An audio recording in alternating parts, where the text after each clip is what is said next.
Hi there, and welcome to the Homestead Education Podcast. Do you have a homestead, farm, or just dream of a rural life? This is a show to help you and your kids grow your own food and grow as a person. I'm your host, Kody Hanner. I'm a homesteader, homeschool mom of 6, and small town enthusiast. I was raised by an old school rancher and blessed by the grace of God to have been exposed to so much of what rural life has to offer. Join me every week to talk about homesteading, homeschooling, and growth with a homestead education. Hi, everyone, and welcome to the Homestead Education Podcast. I'm here today with Derrick Josi from, I think it's TDF Honest Farming now? Or TDF Honest Farming, but I originally knew him as the Tillamook Dairy Farmer. So thank you for coming on today. It's my pleasure. Thanks for having me. Yeah, so do you want to introduce yourself? Tell us a little about your family. The elevator speech. I always call it that because it's like you're in an elevator with somebody for the minute going somewhere. In that time, you have to introduce yourself. So my name is Derrick Josi, and I am a 4th generation dairy farmer in Tillamook, Oregon. We raise Jersey cows, which are the best type of dairy cow. They have the highest butter, fat, and protein. We just built brand new facilities, which took me from small family farm to still small family farm, but one of those evil factory farms, according to people. Your carousel is really cool. It's so mesmerizing. I could stand and watch that all day and not ever. The cows. Anyway, we'll get into that. Right. Yeah. So when we're at capacity, we will be milking right at 1,000 cows, which seems like a lot. It does. It'll make me, I think, the 3rd largest farm in the Tillamook area. But as far as farms go, I've been on dairies that are milking 30, 40,000 cows and phenomenal facilities. Mm-hmm. So in the grand scheme of things, I'm a small dairy. Right. Yeah. I spent a summer in Pennsylvania living on dairy farms as part of my 4-H exchange in high school. Oh, nice. I was like, that was a great experience. I never want to be a dairy farmer. That's not as bad as you would think. No, it's not. It just wasn't my thing. I had always grown up on a cattle ranch, so we were all beef. I didn't want to do dairy. Mm-hmm. And as soon as we bought our bigger piece of property in Idaho, my husband goes, "We should get dairy cows." And I was like, no. We have 6 now. So you have 6 dairy cows? We have 6 dairy cows, yeah. Jerseys, right? One of them is half Jersey. Half Jersey. She's Jersey Dexter, and I love her to death. My daughter shows her and stuff. So. Oh, nice. And then we had a couple of jerseys, and then one of them died, and we ended up getting some brown Swiss. We just kind of whatever works best for our family at the time. Yeah, makes sense. Yeah, we're raw dairy, so.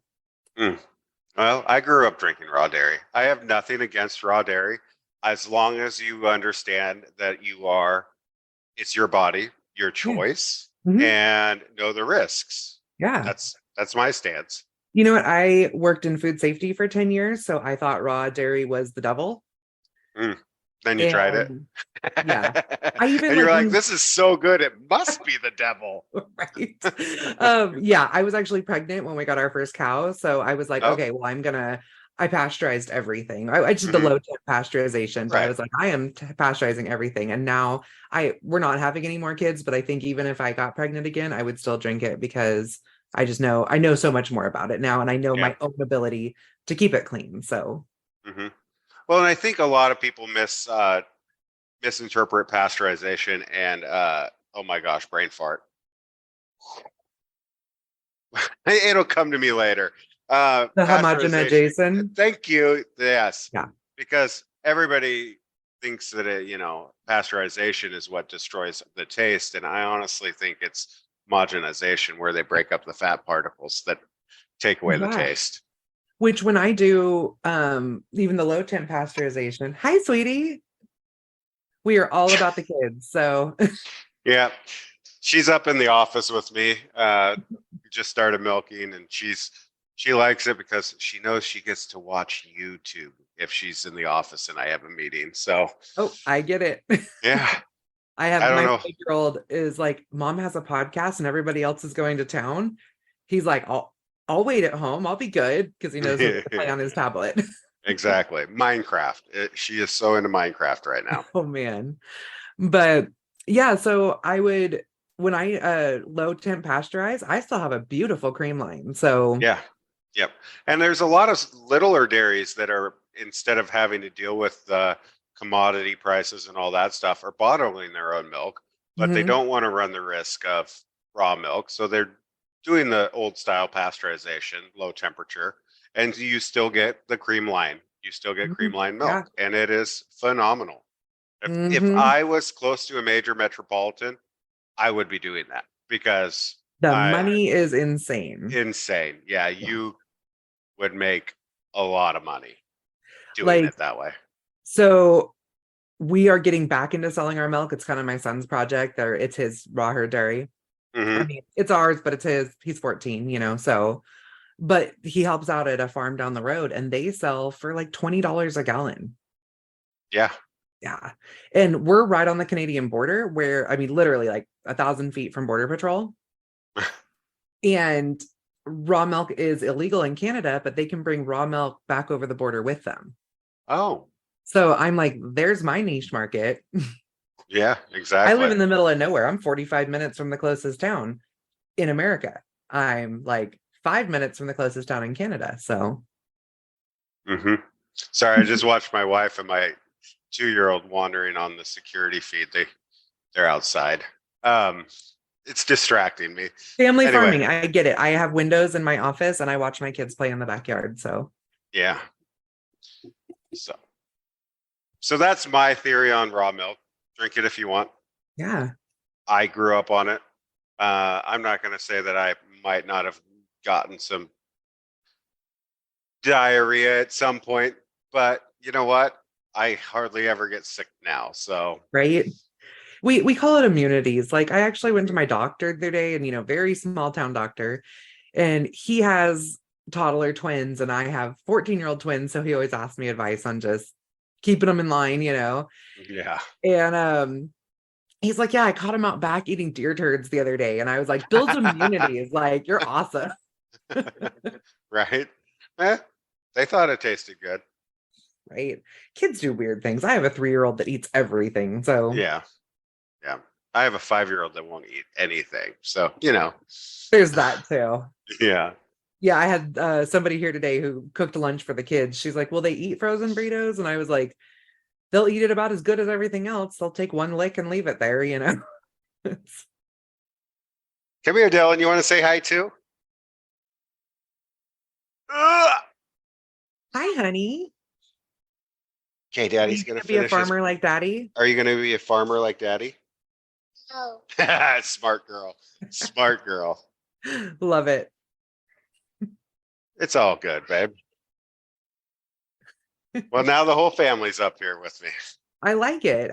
Like I said, we do the same thing. I actually a lot of times you see a door behind me. I have a lock on the outside because my 3-year-old likes to come in and say hi. So Well, yeah, that's why we built the office. There's a kids' play area for the girls. It's designed so while I'm working and I'm up here, they can be here. It's the whole point is that's the so that dream. they can be here. Yeah.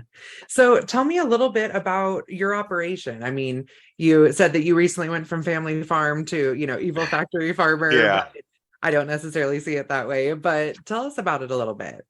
So, okay. Yeah, originally my great grandpa bought the original 60 acres in 1918. So That's we have amazing. been dairying for 105 years this year. Slowly over the years, we've expanded. Um, we originally, the facilities were down in a floodplain and we'd flood every year multiple times because Oh, Tillamook gets 100 inches of rain a year. yeah. So I've been working towards this goal for over 10 years. We had a nice property that we had purchased in 2006 that was out of the floodplain. And so I've been strategically starting to move things up. And I finally in 2020 bit the bullet, talked my banker into believing it was a good idea. And we built brand new facilities from the ground up. All new free stalls, all new parlor, all new everything. I'm sure everybody's seen the commercial where the guy's talking about all the stuff he has, all the houses, and then he goes, and I'm in debt up to my eyeballs. That's me. My kids are on $30,000 in credit card debt. Yes, exactly. That's how it feels. But we're up and operational, and I think that's how a lot of farmers feel. So yeah. And yeah, one of the reasons we did it is because I could see the handwriting on the wall. If I didn't do something, my kids wouldn't have the option to come home because the original facilities, some of those barns were 30, 40 years old. They were they were at the end of their useful life, and I could not see investing the kind of money that I would need to down there just to have to deal with the flooding and all that for another 100 years. Yeah. Now, this family farm should, if the next generations want to, be able to make it another 100 years.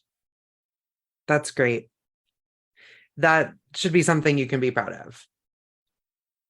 It is, and I'm happy. And if nobody wants to, I either have nieces and nephews that want to, or my dad had 6 brothers and sisters. I'm sure there is a distant relative somewhere that will want to dairy farm.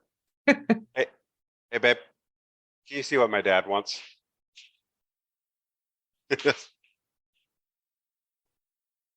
Oh, no worries. That's why we record it.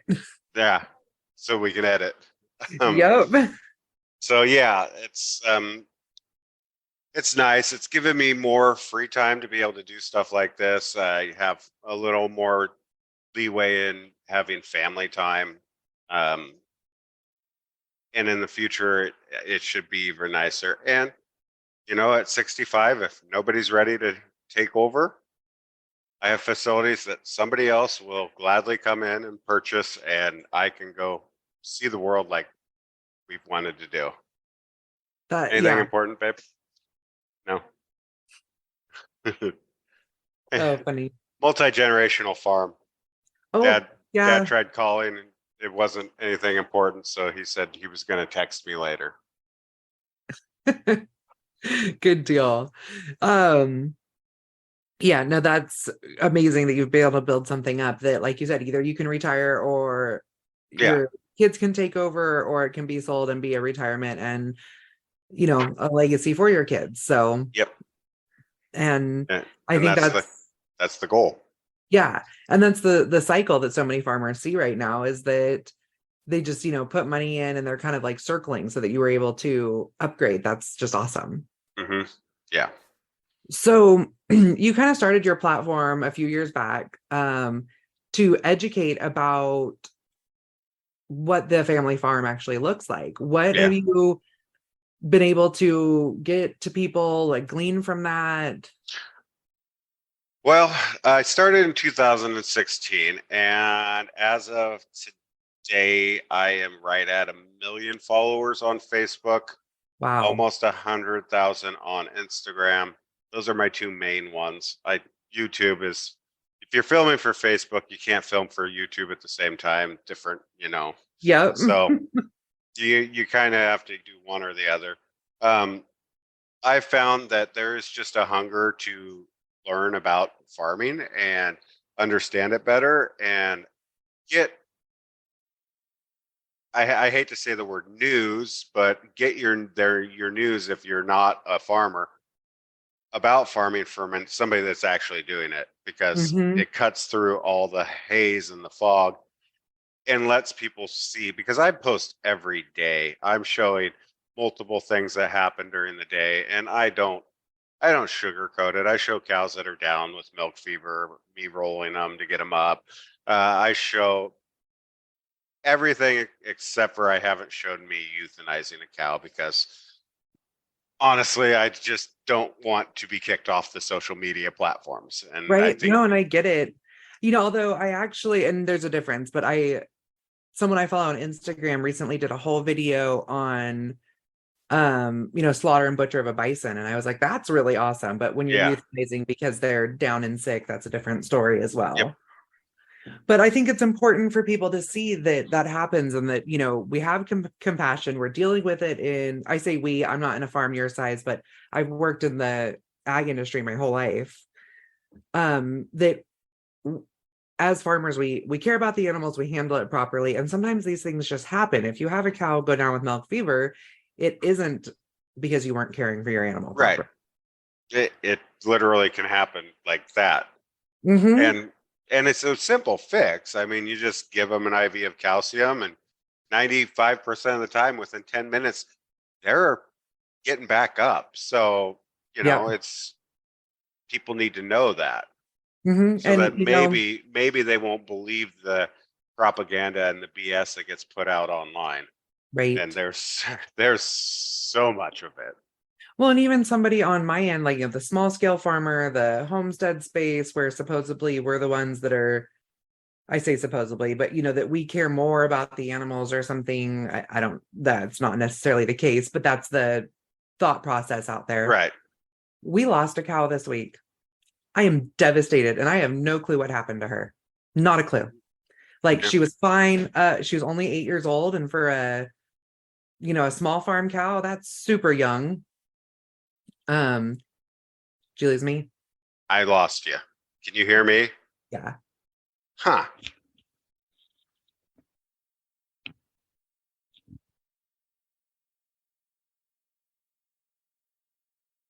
Can you hear me now? Yes. All right.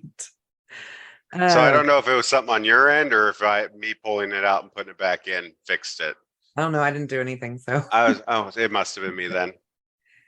But uh, yeah, so yeah, I have no clue what happened to her. She was up eating. She was only 8 years old, which is incredibly young for a small scale farm. yeah, for a We homestead aren't, farm. yeah, we Yeah. aren't pushing her to her limits. We've had her for 3 years. Um, I mean, she was up eating. It was a hot day, but Hmm. we went out huckleberry picking and came home and she was dead. Like, Yeah. no, the only thing I can figure is it was really hot and she went into the barn where we had some pigs in the barn last year and they dug out a hole. And I think she laid down in the hole because it was Mm, cool in there and couldn't get back up. yeah. That's the only thing I can figure. And if they get laying wrong, yep, you're Mm-hmm. probably right. That's probably exactly what happened. Yeah, that's the only thing I can figure. And I mean, what a dumb way to lose an expensive animal that on a homestead farm, they're like a member of the family. Yeah. Yeah. Well, anybody that's followed my page knows who Cali Girl is. She's been she's on one of my shirts. She's just been one of those. She went up to the um, Coast Guard station for a Christmas photo. I hauled her up there, brought her So back. funny. Yeah, she's just, and she was, I think, 9 years old, and she just started going downhill, and I finally had to make the hard decision to Mm, euthanize her. yeah. And so, usually I don't, but I had to tell my fan base or my Mhm. followers about me euthanizing her, because I think there's probably 100,000 people that have fallen in love with this cow. And so, Want to know what happens to her? Yeah. yeah, yeah. So, and the fact that I've shown who she is so often, it's kind of something that I had to do. I had to let them know that there'd be no more videos with me and Callie. I mean, there's videos of me trying to put a Christmas Santa hat on her. There's all the stuff. Yeah. And I won't think be doing that anymore. that's blue for us. That's the daughter of the cow we've lost. And she's a 2 year old. She's still a heifer. We had some stuff going on this winter where we couldn't get her bred. So we're gonna get her bred after fair this year. Um, my son shows her, he showed her, been grand champion with her the last 3 years. She's in all of our like photos, she's on my podcast art. Like she is Yeah. literally like the little kids can work with her. And so yeah, we're always like, every time I don't see her, I'm like, where's Blue? Somebody go up to the barn and check on Blue. Hmm. So I get it. So It's that just shows that even on 1,000 cow dairy, mm-hmm. there's going to be those favorites that the farmers and the employees. I have employees that have favorite cows. So I'm it's, sure. yeah. Well, they're like your It just coworkers. You're happens. working with Yeah. them all day long, Realistically, they're our bosses because they do pay the bills. So I guess that's true. yeah. Although, I guess you wouldn't show up to work and be like, sorry, we had to put down the receptionist yesterday. Yeah, that's true. But yeah, it's different as farmers. I was kind of leading up to before we started recording that, I worked in the ag field for a long time. Now I work with small scale farmers and homesteaders. And I'm writing a book right now called Homestead History, which is a US history based on food and ag sociology. Mm. But what I really want to reach people in saying that there are times that we have a messed up system. We didn't really talk about it beforehand, so I didn't want to just throw that at you, but the overall system is pretty messed up. Oh yeah, I sent out my weekly email blast this week was about the dairy industry and milk prices. And I explained that our milk price is set by a group of monkeys in a room throwing darts at a board because nobody understands it. Nobody understands how it's set. And it just fluctuates for no apparent reason sometimes. And so, yeah, there is definitely some things about the agricultural industry that are broken. Right. And, there's people like you that you're a family farmer. We've explained this in the beginning, but you're also a large scale family farmer and you're stuck in that system if you want to continue doing what your family loves and has done for generations. Yeah. There's also the people that are like, okay, we're done with the whole system completely and we're opting out and going to try to grow all of our own food and stuff. We do grow about 80% of our own food because of my husband has liver disease. So, 6 years ago, he was told he had a year to live. He had a biopsy in January and they went in and scoped his liver and said, I don't know what you're doing, but you did it right because you're good. Oh, good job. Completely healed liver. They're like, we see a little bit of cirrhosis on the edges, but so we made that choice to do all of it ourselves because we had a driving force besides we're just frustrated with the system. Right. But I love being able to show that as farmers in general, that we're not the bad guy and we're not necessarily part of that system. We're stuck in the system, Yeah. You mentioned subsidies before. I don't think we've talked about that on the podcast yet. Would you like to give a quick rundown on that? Yeah. When you talk subsidies, the vast majority of the money that is in the ag bill and farm bill, is actually food and nutrition for low-income people. Yeah, like SNAP benefits. Yep. And then you have your subsidies for crop insurance, because if you didn't have subsidies, and I'm not saying we should, but if you didn't, crop insurance on crops wouldn't be affordable. So you would have cows, farmers that if they lost a crop to disease or weather or whatever, they would just have to eat the loss. So crop subsidies are something I can agree with. There's a lot of different ways that we get subsidies. Some of the stuff like what is it? Conservancy programs where you're setting aside land to protect wild or sensitive areas. They will pay farmers not to farm, which I don't disagree with leaving buffers along waterways and things of that nature. So if you're getting farmers to leave that buffer that they otherwise would have been putting into farmland, which is helping streams and rivers and keeping runoff from getting in there, creating algae blooms and all that, it's probably not a bad thing for us as society to decide to do. So, hey, I grew up in Northern California where we lived in the rivers, and the pot industry has caused the algae bloom so bad that dogs can't even swim in rivers because it kill them. So Yeah. Yeah. Well, and we live on the Wilson River that I grew up swimming in. Mhm. It has got a monitoring station that is, I think it's weekly samples are taken, and it has continually gotten cleaner for the last 20 years. Wonderful. Yeah. And it is, well, it's populated by dairy farmers like myself. So we must be doing something right. We have buffers, we have everything. And, I want my kids, we go down to the river, they go swimming. Nice. Yeah, I want the next generations to be able to do the same thing. So farmers, once again, are not the bad guy. We'd like to protect the environment we live in. We actually live in this environment. Right. Unlike the ones that are making the policy that live on, concrete playground. Yeah, I like to say that the large cities are human feedlots. Oh, yeah. I mean, they are. I know, it was such a vision. Like, I actually just got back from Texas, and I've spent time in Texas a few different times, and there's some really beautiful places. But literally from Dallas to San Antonio, it is one big, just concrete everything. Yeah. I was so disappointed while I was there.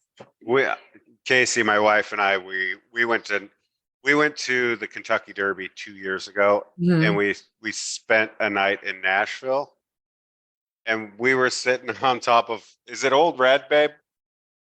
Old Red, the restaurant. We were up on the top level, and we're just watching downtown Nashville, and I'm thinking to myself, yeah, but it's cows that are destroying the environment, not this thing that we are looking at. Yeah. So, I know, like, they were in Texas, they were literally taking out whole hillsides to put in like ranchette housing developments. And like when you're driving through a rural area and you come up to like an intersection and there's the signs that tell you like winery this way and county fair this way or whatever, they would have signs like that pointing you to the different housing projects. It was horrible. Yeah. I was just blown away. Like, I was so excited to take my kids with us to Texas, because I'm like, I visited here when I was a kid and it's really beautiful and we get to see some cool stuff. And all they saw was freeways. And even when we tried to find something other than freeways, we couldn't. Yeah. It's sad. It really is. It's super disappointing that that's kind of what's happening. And then, like you said, they say that, farmers or cows are the problem. Like, I don't even know how they equate that when, I mean, so many dairy farms have, I forget the name of the system, where you're like collecting all the methane and digesters. Yeah, my son, he's obsessed with that stuff, but I didn't even take a dairy course in college, so yeah. So that was only a couple years after my summer in Pennsylvania, so I was still a little like, nope, not going. Yeah. Yeah, the whole methane from dairy cattle thing is so overblown, because anybody that understands the biocarbon, is that the right term? Biogenic carbon cycle, understands that every 10 to 12 years, the methane that goes up from cows is recycled back into the plants that the cows eat, and then it gets sent back up. So there is no such thing as warming due to cattle. If you want to talk about the potential warming, the one thing that taking methane out can do is mitigate human-sourced climate activities, because you're able to pull more of the methane out, which is something like 28 times stronger than. So you can help mitigate things, but that's not the overall problem. Yeah, it's not the overall problem. So we can help, but we aren't the problem. And I'm tired of being told that it's cows that are the problem, like Ireland deciding they're going to get rid of 200,000 cows. That's just disturbing. It's the most disturbing thing that I've heard in a long time. Well, maybe second to the lab-grown meat. Oh, well, yeah, that's cool. And the lab-grown milk too, that's coming out. Are they? That is, I just, it turns my stomach to even think about it. And then like, they're saying it's more efficient, but there's a study out by UC Davis that says it's like what, 25 times less efficient. I Yeah. mean, wouldn't you say UC Davis is like an authority on this conversation, or Mm-hmm. should Well, be? not only that, but they don't talk about the other byproducts from making it. Where does all of that junk go? Because just because you're growing it in a lab, you still have stuff that you're getting rid of. Mm-hmm. It just doesn't grow in a vacuum. There is refuse and byproduct that has to be thrown away. Yeah, What are we it's doing with that? yeah, and then they don't even have to label it as lab grown. I think they might have to now, or have they Okay. not decided that yet? I think last I was saying is because it's, or I was saying because it's still considered like chicken or whatever, that they Yeah. don't have to label it. And I was like, no, that's where I draw You the know, line. you want to push more people into homesteading and buying direct from farmers. That's the way to do it. That is the easiest way. I And mean, that's the thing, is they're trying to stop that. I don't know mhm. why they want to stop that so bad, but they are. I mean, the new farm bill has a whole bunch of things on there, like putting a stop on herd shares and No, see, that's dumb. Yeah. yeah, I was looking at it earlier. I was just like, I can't even read some of it because it's just, Well, it's but what, 8,000 pages probably.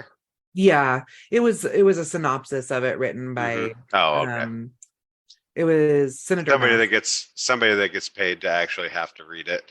Yeah. So Senator Massey had done a synopsis of it, which I've actually heard him speak before at the Rogue Food Conference. So Yeah, he's one of the few good ones. yeah. Yeah. And so I felt like, okay, this is something I can get behind or believe, because you Hmm. still don't know what to believe half the time. Yeah.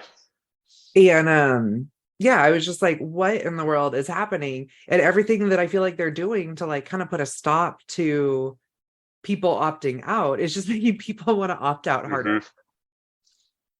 Yeah, but so here's a great one for you. Uh-huh. Totally, I mean, green energy thing. I looked into putting solar panels on these big new barn roofs I have Uh-huh. because I thought, why not? Let's take a look at it.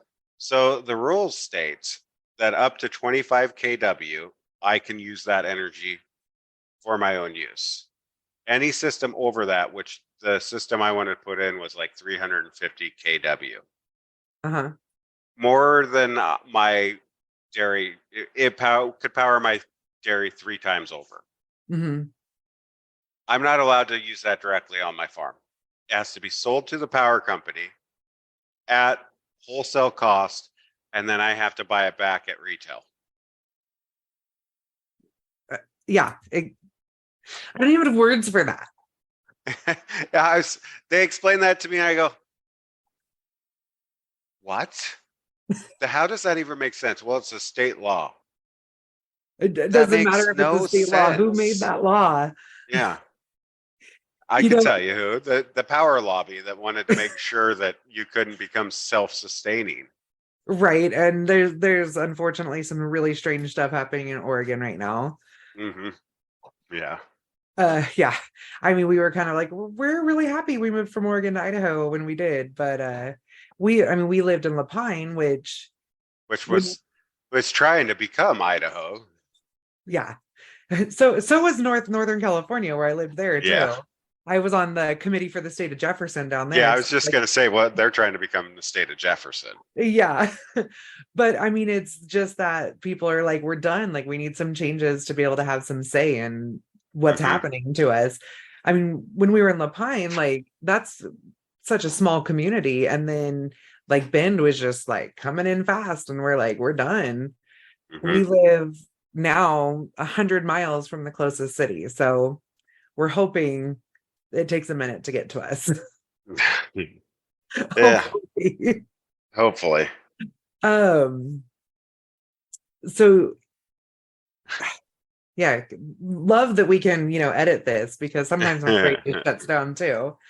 um, make a note where it needs to be edited. Um,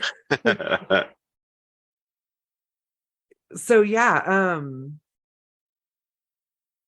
kind of circling back to some of those commodities, actually, because Mm-hmm. I have another question on those. So there's this other set of commodities that it's basically the government pays a certain price for crops, and then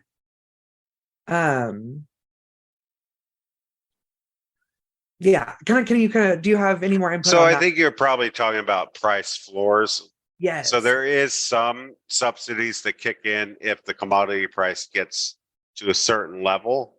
And I believe milk used to have something like that, but the government has been trying to get away from that.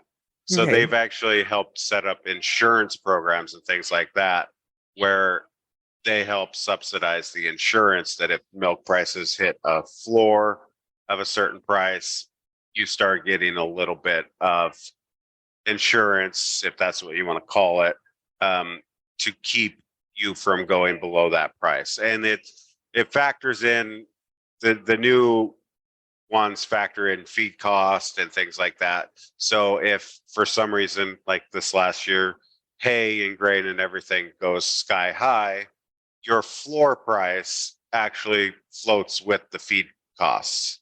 Okay. So it makes it more realistic, and it's one of the things that I think they did a good job on, because it's not just like, feed costs are way down here, so but the milk price is here and it hit the floor, but you're still making money because your costs to produce or feed the cows is so much lower, but you hit that floor, so then you're getting subsidy on top of your milk price. No, since it floats now, you'll still see it if the milk prices are a little higher, but if feed costs have gotten out of control, it kicks in. And they do that because they want to have a pretty steady milk supply, and or corn or soybeans or any of the major commodities. They don't want major supply disruptions, because they've played that game before, and that's a feast or famine kind of situation. You have a bunch of farms go bankrupt, all of a sudden you've got the market doing this, and it's not good for anybody. No, That's how no. you lose a lot of small family farms. Yeah, I mean, I think something like that happened in the 70s and they lost like 30 or 40% of family farms or Mm-hmm. something like that. That's also what happened that caused the Dust Bowl, Yeah. because all of a sudden you had all this ground that the crops weren't worth anything, so they didn't get anything planted. Dust storms pick up, and the Dust Bowl happens. Yeah. I mean, I was been doing some reading on that recently, and it's just mind blowing, like the systems that were set up that messed that up. And Mm-hmm. that's kind of where my book comes in. Is they always say, like, if you repeat history, or you like, if you know history, you won't repeat history. But then they teach us history in schools, and they're only teaching us the government and military parts of it, and not like the sociological part of it or the food that's like our most driving force. Yeah. When, like, things like our soil, like how many famines have happened strictly due to poor soil management, like, you know Yeah. Yeah. I mean, that's been happening since day one with the Sumerians or something, like had their first famine because of soil issues. Like, you think somewhere along the line somebody would have figured this out. Would have figured it out, but we're not that bright as a species sometimes. We're not, and that's where I go, okay, maybe we should start teaching our kids that. Right. That would make way too much sense. Right. Well, I have that opportunity of being able to teach all the homeschool kids that are getting pulled out right now. Yeah. And there's a lot of them. There's a lot of homeschool programs right now. There are. It's insane, the influx that have been seen. I think it went from like 1 million homeschooled kids a few years ago to like 7 million now or something. Mm-hmm. I'm always bad with those types of numbers, but I know it was a big influx like that. Well, and there's a lot more, what is it called? Bills going into effect or trying to get passed, where the money, instead of it follows the child wherever, which I am a huge supporter of. I mean, if you're going to if the state's going to spend, like in Oregon, I think it's 11,000 per child per year, that money should just be tied to that individual kid. And then the parents can, if their schools are failing their children, should be able to move them to a private school and have that money to teach them. Or if they are going to homeschool their children, they should be able to still get that money, that so that they can offset somebody teaching their children. I think if we're going to spend money, it should be tied to the child, not to the school district. Mm-hmm. Well, and they're realizing that they need to do it that way because so many people are pulling out from public schools at this point that money is going to schools and nobody's there to receive it. And eventually people are going to be like, this doesn't make sense anymore. Yeah. But yeah, we used a charter school program when we were in Oregon where we got $1,600 a year per kid to spend on whatever curriculum we wanted. Mm-hmm. We homeschooled them, and like one day a week they went in and checked in with a teacher. Versus like in Idaho, there's a program where people sign up and they get a certain amount of money they can just spend on curriculum as homeschoolers. And I sell to those programs a lot. That's good. Idaho's getting their stuff together.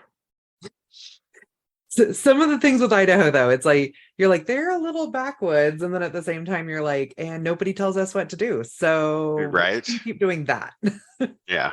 Like, I think our homeschool law here is you should teach your kids the core subjects.